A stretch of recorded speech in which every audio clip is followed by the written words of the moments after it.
Hello friend, मैं एक छोटा सा यूट्यूब क्रिएटर लुफ़त अंसारी और आप सभी को स्वागत करते हैं आपके अपने यूट्यूब चैनल टेक ट्रेलर पे। तो दोस्तों, आप सभी देख पा रहे हैं अभी जो मुझे जस्ट रिसीव हुआ है कुछ ही दिन पहले एक प्रोडक्ट है, ये ब्लैक एंड डेकर का। और कंप्लीट आज इसी के बारे में बात करने वाले हैं। इसको मैंने पहले 1 महीने कंप्लीट यूज कर लिया, जब भी आपको समझ में आ जाएगा कि कंप्लीट इसका पॉजिटिव रिव्यू देंगे, ताकि आप सभी को समझ में आ जाएगा कि इसको खरीदना चाहिए या नहीं खरीदना चाहिए। इससे पहले की वाली वीडियो में आप सभी ने देखा होगा कि ब्लैक एंड ड्राइव का जो स्क्रू ड्राइवर है, इसको मैं कंप्लीटली यूज कर रहा हूँ। और इसके साथ साथ मुझे जो चार्जर भी मिला है, तो इसको कितने में मुझे पड़ा, किस तरह से इसका रिस्पॉन्स रहा, क्या इसको आपको खरीदना चाहिए या नहीं खरीदना चाहिए, इस वीडियो में हम कंप्लीट आपको डिटेल में बताएंगे। तो वीडियो बहुत ही इंटरेस्टिंग होगी। वीडियो अच्छी लगी वीडियो को लाइक कर दीजिएगा, शेयर कर दीजिएगा और मेरे चैनल को जरूर से जरूर सब्सक्राइब करके बेल आइकन को प्रेस कर दीजिएगा। चलिए बिना टाइम वेस्ट किए इसको अनबॉक्स करते हैं और आपको हम दिखाते हैं कि इसके अंदर हमें कितने बीट मिलते हैं। क्या इस वाले स्क्रू ड्राइवर से हमें BS6 की बाइक या स्कूटर को रिपेयर कर पाएंगे, क्या इससे थ्रोटल बॉडी खुलेगा, कंप्लीट डिटेल में बात करेंगे। चलिए बिना टाइम वेस्ट की वीडियो को शुरू करते हैं।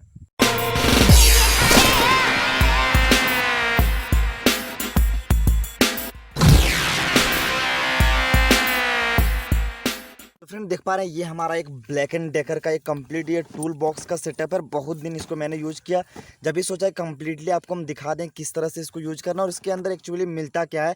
इसलिए हम आउटडोर इसे शूट कर रहे हैं, ताकि आपको हम वुड पे ट्राई करके दिखाएं, मेटल पे ट्राई करके दिखाएं और इससे स्क्रू ड्राइवर से हम ओपन करेंगे स्क्रू और कंप्लीट नट बोल्ट्स भी ओपन करके दिखाएं। क्या इसके अंदर कितनी लोड लेने की क्षमता है, कितना कैपेसिटी इसके अंदर है, कंप्लीट सारी चीज़ों को चेक करेंगे।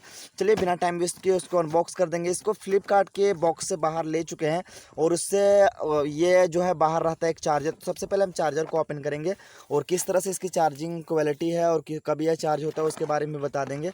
तो ये देख पा रहे हैं कुछ इस तरह से इसका चार्जर मिल जाएगा और यहाँ से ये इसका पिन होता है, प्लग इन प्ले ओपन हो जाएगा, प्लग इन प्ले लग जाता है और इस पे हमारा जो है उसका बैटरी अटैच होगा। कब चार्ज करना, किस तरह से लगाना, वो आपको हम दिखा देते हैं। प्लस इस जगह पे इसका एक बल्ब जलता है यहाँ पे, ये जब रेड जलेगा जब आपकी चार्जिंग में रहेगी और जब ये ग्रीन हो जाएगा, आप समझ लीजिए हमारी जो मशीन फुल चार्ज होगी। चलिए बिना टाइम वेस्ट के इसको अनबॉक्स कर लेते हैं और इसको परचेज़ करना चाहिए या नहीं आपको वीडियो में कंप्लीट डिटेल के साथ पता चल जाएगा। तो ये रही इसकी मशीन और यहाँ पे इसके बैक साइड पे एक बैटरी लगी हुई है। इस तरह से जब पुश करेंगे यहाँ से ये दोनों बटन को, ये इस तरह से लगा होता है। जब इसके इस साइड और इस साइड पुश करेंगे तो ये हमारा इजीली निकल आएगा। ये देखिए निकल आया। अब इसको देखिए चार्जिंग पॉइंट में किस तरह लगाना है। यहाँ पे एक निशान बना हुआ है, ये देखिए इस तरह से ये कंप्लीट चार्जिंग के लिए यहाँ पे लग जाता है। इसको आप डायरेक्ट इस तरह से दबा के निकालिएगा, कंप्लीटली निकल जाएगा। ये हो गया हमारा चार्जिंग का। अब हमें इसके साथ मिलता क्या क्या चीज़ है उसके बारे में बताते हैं। ये देखिए इजीली लग जाता है और इजीली ओपन हो जाता है। अब इसके साथ साथ देखिए कुछ यूज़र मैनुअल और वारंटी कार्ड और गाइड वगैरह दिया हुआ है। ये इसका यूज़र मैनुअल है, जिसमें आप कंप्लीट पढ़ के और इसकी सोल्यूशन और प्रॉब्लम का शॉर्ट आउट निकाल सकते हैं। तो इसको आप जब परचेज़ करें आप अच्छी तरह से पढ़ लें, या फिर किस तरह से इसको हैंडल करना, सारा चीज़ इस पे दिया हुआ है। प्लस यहाँ पे एक वारंटी कार्ड है, कहीं से भी अगर आपको प्रॉब्लम फेस करना पड़ रहा है या फिर टाइम से पहले ख़राब हो गया, तो आप इस पे वारंटी कार्ड पे कवर करके इतना कट करके आप इसको भेज सकते हैं। तो मेन जो इसके लिए मैंने परचेज़ किया, क्योंकि आप सभी को पता होगा अभी BS6 का जनरेशन चल रहा है और BS6 में जब तक आपके पास स्पेशल टूल्स नहीं रहेगा, जब आप थ्रोटल बॉडी को ओपन नहीं कर पाइएगा, तो इस तरह से इसको ओपन कीजिएगा और आपको दिखा देते हैं। ये इसके अंदर बहुत सारे टूल्स आपको देखने को मिल जाएगा, एकदम आपको विभिन्न तरीके से सारे देखने को मिल जाएंगे। सबका देख पा रहे हैं अलग अलग थ्रेडिंग बना हुआ है, 4 हेड है मतलब 5 हेड है, इस तरह से कंप्लीट बना हुआ है और लॉन्ग स्क्रू ड्राइवर और स्मॉल स्क्रू ड्राइवर सारा दिया हुआ है। और ये जो हमारा है 3, ये हमारा वुड के लिए यानी कंप्लीट काम करता है और ये इसका जो है मेटल के लिए है। तो कंप्लीट सारी चीज़ों को हम ट्राई करेंगे, क्या ये मेटल को कंप्लीट हॉल कर पाता है या नहीं, फिर दीवार वगैरह में भी इसको कंप्लीट चेकअप करेंगे क्या किसके लिए ये सही है, या फिर सिर्फ स्क्रू ड्राइवर को ओपन करेगा। तो चलिए सबसे पहले हम इससे स्क्रू को ओपन करके दिखाते हैं कि क्या ये स्क्रू को ओपन कर पाता है या नहीं। तो इस वाले बीट को हम ओपन करेंगे यहाँ से। ये वाला जो बीट हमारा है तपारिया के सारा कंप्लीट इस पर, ये देख पा रहे हैं तपारिया इस पर लिखा हुआ है ये। तो चलिए सबसे पहले हम इससे स्क्रू को ओपन करके देखते हैं, उसके बाद कंप्लीट इसको हॉल करके देखेंगे। ये देखिए इसको कंप्लीट यहाँ पे टाइट कर देंगे, ये टाइट हो गया। अब इससे चलिए हम ओपन करके देखते हैं स्क्रू वगैरह कंप्लीटली खुलता है या नहीं खुलता है। तो यहाँ पे एक स्क्रू टाइट है अपाची RTR की हाइपर में, तो इसको ओपन करके देखते हैं। तो फ्रेंड देख पा रहे हैं काफ़ी ईजी खुल गया है, ये देखिए कंप्लीट। और जबकि ये अगर नॉर्मल स्क्रू ड्राइवर से आप अगर मैकेनिक भाई हैं तो आप इसको अगर खोल के देखते होंगे तो ये खुलता नहीं होगा, क्योंकि बहुत ज़्यादा हीट करके कंपनी रिकमेंडेड इसको टाइट किया जाता है। अब चलिए इसको वापस अपने जगह पे टाइट कर देते हैं।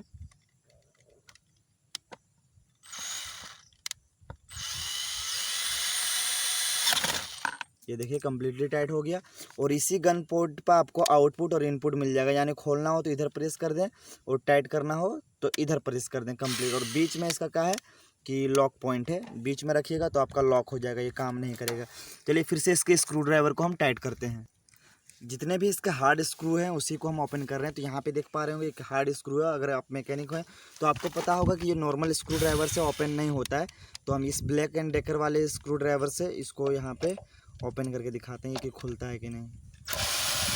तो देख रहे हैं काफ़ी इजी खुल जाता है, यानी कोई भी स्क्रू के लिए स्पेशल है, आप इसको ख़रीद सकते हैं अगर आप एक मैकेनिक हैं। अब हम बात करते हैं कि आप अगर एक कारपेंटर हैं यानी बढ़ई का काम करते हैं, आपके पास अगर कंप्लीट वॉल वगैरह या फिर वायरिंग का कोई सेटअप करना हो या फिर कुछ अगर ड्रिल करना हॉल करना हो, तो क्या उसके लिए कंफर्टेबल रहता है या नहीं रहता है, तो आपको एकदम कंप्लीट प्रोसेस के साथ बताएंगे। तो अभी दोस्तों हम लकड़ी को हॉल करने वाले हैं। ये सिर्फ लकड़ी और दीवार के लिए। ऊपर जो यहाँ पे आपको दिख पा रहा होगा ये इसके जो है मेटल के यानी लोहे को हॉल करने के लिए ये सारी चीज़ें, और यहाँ पे नीचे ये दीवार और लकड़ी के लिए। तो सबसे पहले इसके जो मेन पॉइंट है इसको कवर करते हैं। क्या इसके जो लोड उठाने की क्षमता इसके अंदर है या फिर इसको आपको ख़रीदना बेवकूफ़ी होगा। तो चलिए इसको हम यहाँ पर टाइट कर लेते हैं और उसके बाद थोड़ा सा इसको हम यूज करके दिखाते हैं। ये कंप्लीट हो गया। उसके बाद आपको हम ऊपर दिखाते हैं। ये देख पा रहे हैं एक लकड़ी का पेड़ है, इस पे हम हॉल करके दिखाते हैं क्या ये हो पाता है या नहीं।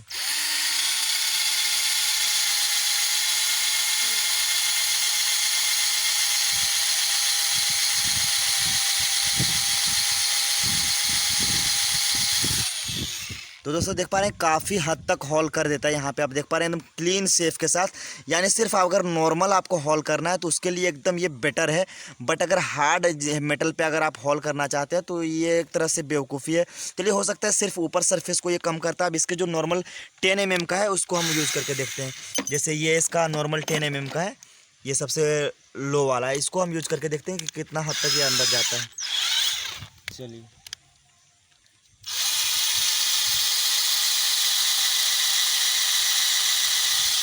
तो फ्रेंड देख पा रहे हैं काफ़ी हद तक ये हॉल कर देता है। यानी एक तरह से अगर लकड़ी का भी काम करते हैं तो उसके लिए भी ये बेटर है, इसको आप यूज में ला सकते हो। और इसकी अगर यहाँ पे देख पा रहे हैं काफ़ी ये धार सा बना हुआ है, इस तरह से आपको देख पा रहे हैं ये काफ़ी तेज़ है। अब इसके जो इस वाले पोर्शन को हम ट्राई करते हैं, इसको हम दीवार में या फिर इसको जो है मेटल में हम ट्राई करके देखते हैं। ये तो काफ़ी हद तक सही है। फिर भी अगर आप ज़्यादा इसमें टॉर्क या पावर जनरेट करना चाहते हो तो आप इलेक्ट्रिक वाला लें जो बॉश वगैरह प्रोवाइड करते हैं, जिसमें आप डायरेक्ट बिजली से या फिर कंप्लीट जनरेटर वगैरह से यूज कर सकते हैं। ये मतलब कोडलेस है, यानी सिर्फ बैटरी से टेम्परेरी यूज के लिए, जब आपकी अगर आपके यहाँ लाइट वगैरह नहीं है तो आप इसको यूज कर सकते हैं। तो इस वाले को हम यूज करके देखते हैं क्या ये अच्छी तरह से हॉल कर पाता है कि ये नहीं हॉल करता है। तो ये टाइट हो गया। अब इसको इस जगह पे हॉल करके दिखाते हैं।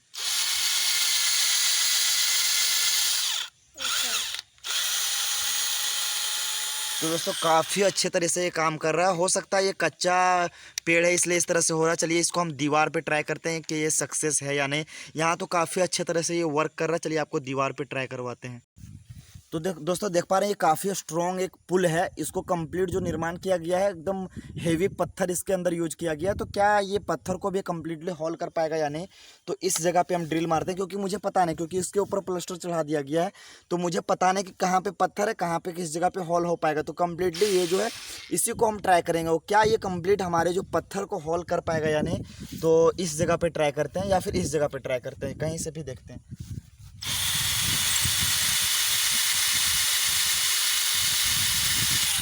तो ये इसके लिए फाइल्ड है, यानी यहाँ पे ये पत्थर वगैरह को हॉल करने के लिए नहीं है, सिर्फ ये नॉर्मल दीवार को करेगा। देख पा रहे हैं अनसक्सेस, कहीं पे इसको सक्सेस नहीं मिल रहा है। जबकि इसको अभी स्क्रू पे रखे हैं, इसको हाई मोड पे रखते हैं। 8 है, 7 है, 1 है, तो इसको हाई टॉर्क पे कर देते हैं। हर जगह से ये फेल्ड है, यानी देख पा रहे हैं 1 होल 2 होल 3 होल 4 होल पे इसके अंदर यूज किए, बट कहीं से ये सक्सेस नहीं हो पाया। यानी आपको दीवार के लिए स्पेशल लेना है तो आप कोडलेस ट्राई ना करें, जिसमें आपको प्लग इन प्ले कोड मिलता है डायरेक्ट बिजली से चलने के लिए, उस चीज़ को परचेज करें। चलिए कहीं और अदर दीवार पे इसको हम ट्राई करते हैं। तो फ्रेंड देख पा रहे हैं यही वो पुल है, देखिए इधर पत्थर है और यहाँ नॉर्मल सीमेंट का यूज किया गया है। तो नॉर्मल सीमेंट पे हम इसको ट्राई करते हैं काफ़ी ताकत के साथ। इसका टॉर्क को हम बढ़ाते हैं, इसके मैक्सिमम टॉर्क पे कर देते हैं एकदम, जो जितना सबसे ज़्यादा है। ये देखिए 8 टॉर्क पे रख दिया और ऊपर यहाँ पे सिर्फ स्क्रू एडजस्टमेंट के लिए, तो हम इसके 8 टॉर्क पे कर देते हैं सेटअप और इसको यहाँ पे हॉल करके देखते हैं।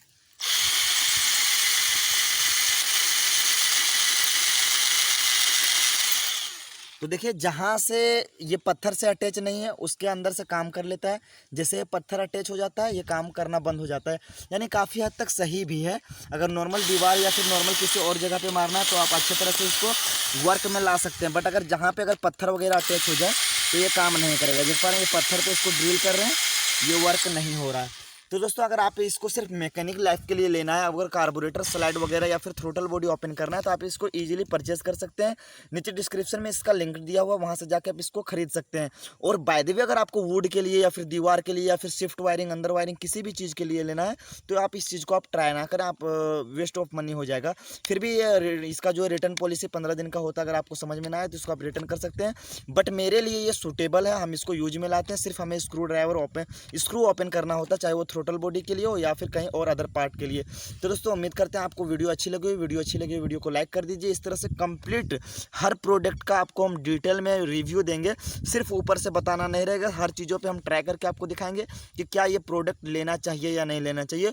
तो मेरे हिसाब से आप अगर मैकेनिक है तो इसको परचेज़ कर सकते हैं, और आप अगर मैकेनिक नहीं है कोई और अदर काम करते हैं तो आप इसे परचेज़ ना करें, वरना फिर आपको ये काम नहीं आएगा। अगर आपको दिखा दें हर जगह से, ये देखिए कहीं पे वर्क नहीं करता है, तो सिर्फ ये स्क्रू को ओपन कर देता है और फिटिंग कर देता है। चलिए फिर मिलेंगे नेक्स्ट वीडियो में कोई अच्छे से टॉपिक लेकर, तब तक के लिए थैंक्स फॉर वॉचिंग।